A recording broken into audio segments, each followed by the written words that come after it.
PC 물가 하락했는데 시장이 왜 이래? 여러분, PC라는 게 미국의 개인 소비 지출 물가 지수입니다. 이 개인 소비 지출 물가 지수는 미국의 중앙은행인 연방준비제도가 가장 아끼는 지표입니다. 그런데 그 지표 오늘 발표가 됐는데 여러분 보세요. 그는 개인 소비 지출 물가 지수가 5월에 2.6%까지 떨어졌습니다. 시장의 기대치만큼 떨어진 거예요. 이게 말입니다. 지난 1월부터 2.8%, 2월 2.8%, 3월 2.8%, 4월 2.8% 계속 2.8%를 지켜왔는데 5월엔 2.6%로 떨어졌다. 그러면 목표 물가 2%에 점점 다가간다 이렇게 이야기할 수 있나요? 아마 충분히 그렇게 이야기할 수 있을 겁니다. 예, 과거 2022년 2월에 5.4%가 지금 2.6%가 됐으니까 절반 이하로 떨어진 거잖아요. 이게 여러분 근원 개인 소비 지출 물가 지수입니다. 근원이라는 그 단어 자체의 뜻에 보면요. 결국 핵심이 되는 물가 지표라는 뜻이거든요. 다시 말해서 계절성이 강한 농산물 뺍니다. 일시적이 강한 석유류 뺍니다. 그리고 나머지만 가지고 물가지수를 조사하는 건데 그 지수가 2.6%까지 떨어졌으니 이제 점점 더 말입니다. 목표 물가인 2%에 근접한다는 뜻이 되잖아요. 예, 이게 근원 소비자 개인 소비 지출 물가지수만 떨어진 게 아니에요. 그냥 PCE 물가지수, 개인 소비지출 물가지수도 지금 2.6%로 떨어졌습니다. 6.8%가 2.6%까지. 예, 그렇게 많이 떨어진 거. 이렇게 되면 여러분, 시장은 기본적으로 말입니다. 미국의 금리 인하를 언제쯤 할 것인가. 이제 이런 문제가 생기는 겁니다. 지금 시장은 올해 2번, 미국 중앙은행은 1번 정도 예상을 하고 있잖아요. 이렇게 되면 9월에 금리를 인하한다 이렇게 이야기합니다. 물론 미셸 봄은 미국 연방준비제도의 이사는 인하만 생각할 것이 아니다.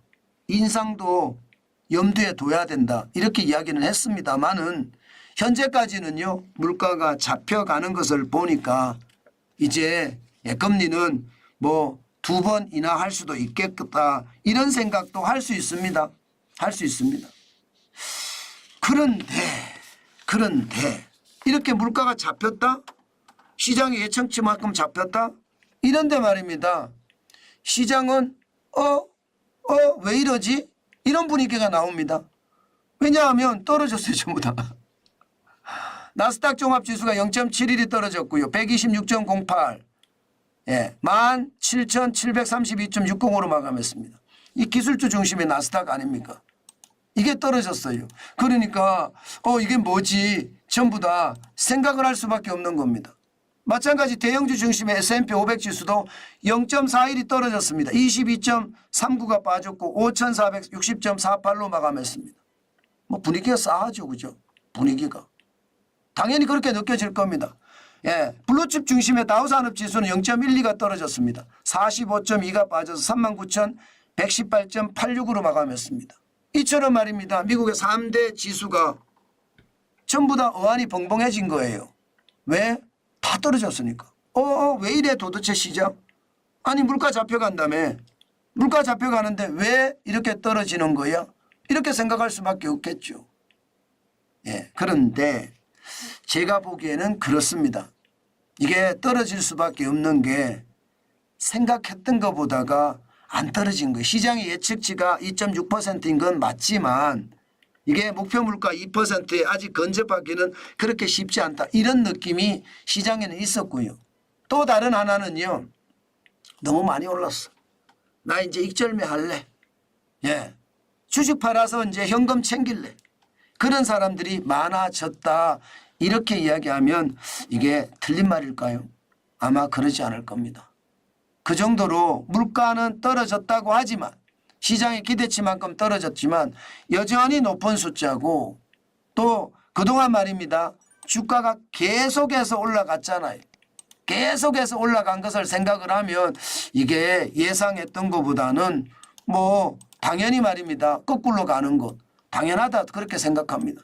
사실 미국 주식시장을 보면 비정상이잖아요. 아니 경기가 안 좋아지는데 주가가 올라가는 게 여러분 말이 됩니까?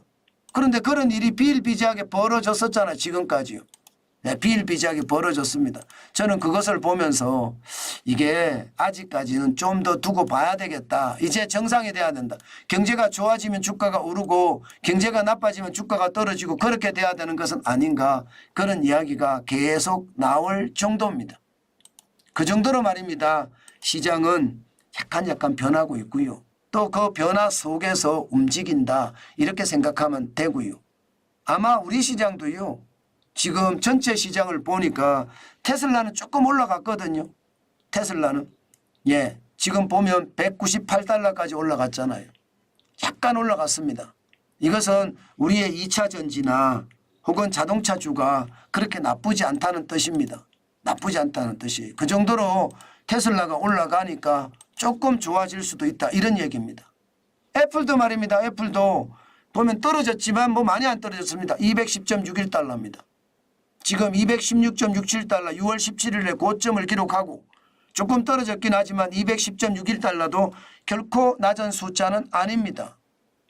그런데 엔비디아를 보니까 엔비디아가 지금 AI의 대장주잖아요. AI의 대장주, 반도체의 대장주라고 해도 과언이 아닙니다. 근데 엔비디아를 보니까 이게 어떤 시기든 떨어지고 있어요. 어떤 시기든. 네, 올라가긴 올라가지만 확 떨어졌다가 찔끔찔끔 또 오늘은 떨어졌습니다. 123.50달러까지 떨어졌어요. 저는 이걸 보면서요. 결국 주식 팔아서 지금 너무 사상 최고치를 많이 경신을 했으니까 참자 그러고 있는 것 같습니다. 그 정도로 말입니다. 이게 반도체 쪽은 인공지능의 거품이 꺼질까 좀 두려워한다는 그런 뜻도 있습니다. 그만큼 조심한다는 뜻입니다. 시장은 이렇게 말입니다. 이렇게 시장은 변하고 있습니다. 오늘도 우리 시장도 아마 월요일 날 열리면 또 많이 반영을 할 겁니다. 분명히 반도체 시장은 약간 주춤하는 모양새고 워낙 많이 올라갔으니까. 게다가 버블에 대한 어떤 위기감 그런 것도 있기 때문에 조금씩 달라진다. 이렇게 해석하면 될 것 같습니다.